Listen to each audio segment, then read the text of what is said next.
యూపీలోని అయోధ్యలో నిర్మిస్తున్న రామమందిర ప్రారంభోత్సవానికి శరవేగంగా ఏర్పాట్లు జరుగుతున్నాయి. వచ్చే ఏడాది జనవరి 22న పవిత్ర ప్రాణప్రతిష్ఠ కార్యక్రమం పూర్తయిన తర్వాత జనవరి 23 నుంచి సాధారణ ప్రజలకు శ్రీరాముడి దర్శనం కల్పించబోతున్నారు. దీంతో దేశ విదేశాల నుంచి భక్తులు అయోధ్యకు పోటెత్తే అవకాశం ఉండడంతో రైల్వే శాఖ కీలక నిర్ణయం తీసుకుంది. రద్దీని దృష్టిలో ఉంచుకుని ఆలయ ప్రారంభం నాటి నుంచి తొలి 100 రోజుల పాటు అయోధ్యకు 1000కి పైగా రైళ్లను నడిపేందుకు ప్రణాళికలు రూపొందిస్తున్నట్లు రైల్వే శాఖ వర్గాలు ప్రకటించాయి.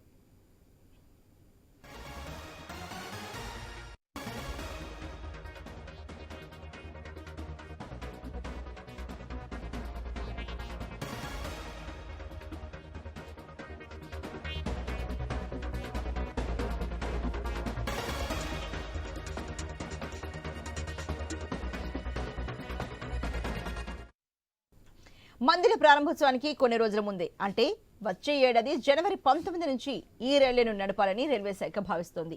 100 రోజుల పాటు ఢిల్లీ, ముంబై, చెన్నై, బెంగళూరు, పూణే, కోల్కతా, నాగ్పూర్, లక్నవూ, జమ్మూ సహా దేశవ్యాప్తంగా పలు నగరాల నుంచి అయోధ్యకు రైలు నడపబోతున్నట్లు సదరు వర్గాలు పేర్కొన్నాయి.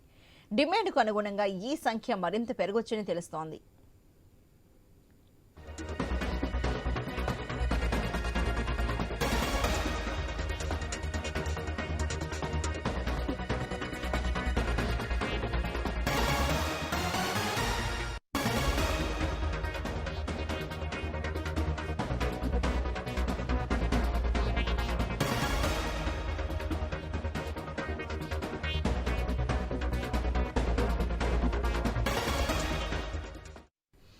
దీంతో పాటు కొన్ని రైళ్లను ప్రత్యేకంగా భక్తుల కోసం రిజర్వ్ చేసి చార్టర్డ్ సర్వీసులు అందించబోతున్నట్లు సదరు వర్గాల సమాచారం.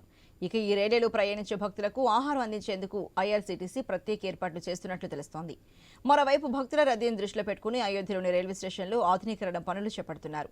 రోజుకు 50,000 మంది ప్రయాణికులు రాకపోకలు సాగించేలా సదుపాయాలను అందుబాటులోకి తెస్తున్నారు. వచ్చే ఏడాది జనవరి 15 నాటికి అయోధ్య స్టేషన్ పనులు పూర్తి కాబోతున్నాయి.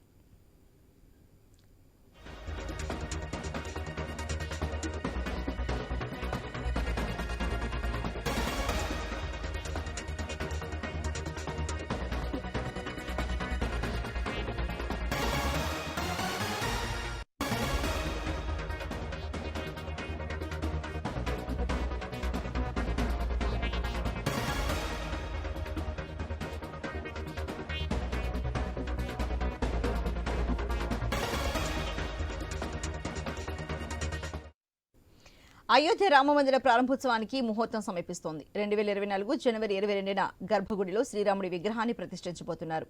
వచ్చే ఏడాది జనవరి 14న మకర సంక్రాంతి తర్వాత రామలల్ల ప్రతిష్టాపన ప్రక్రియను ప్రారంభించి 10 రోజుల పాటు ప్రాణప్రతిష్ఠ కార్యక్రమాన్ని నిర్వహించాలని ఆలయ ట్రస్ట్ నిర్ణయించింది.